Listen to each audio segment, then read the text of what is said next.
இவர் வெறும் நிகழ்ச்சி தொகுப்பாளர் மட்டுமல்ல, பல உணர்ச்சிகளில் வெளிப்படும் மகிழ்ச்சி தொகுப்பாளரும் கூட. இவர் பாடத் தேவையில்லை, பேசினாலே அங்கு ஓர் இசைத்தோகை அசைந்தாடும்.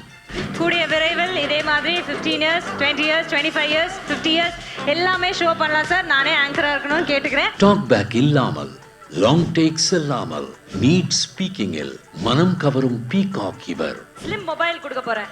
சதீஷ் அப்படி எக்கி பார்க்காதீங்க, இட்ஸ் ஒன்லி ஃபார் கேர்ள்ஸ். அந்த கிஃப்ட் என்ன மன்னிச்சிடுங்க சதீஷ். ஓகே. இவரது சில் என்ற சிரிப்புக்கு சிங்கப்பூரையே எழுதி வைக்கலாம். மெல்லிய இதழ்களால் ஆன இவர் மனம் பல மேடு பள்ளங்களை எதிர்கொண்டது. கேர்ள்ஸோ பாய்ஸோ யாரோ நீங்க தப்பான ஒரு பொருளை கையில எடுத்துட்டீங்கன்னா அது தப்புன்னு தெரிஞ்சா யோசிக்காம அதை கீழே வச்சிருங்க.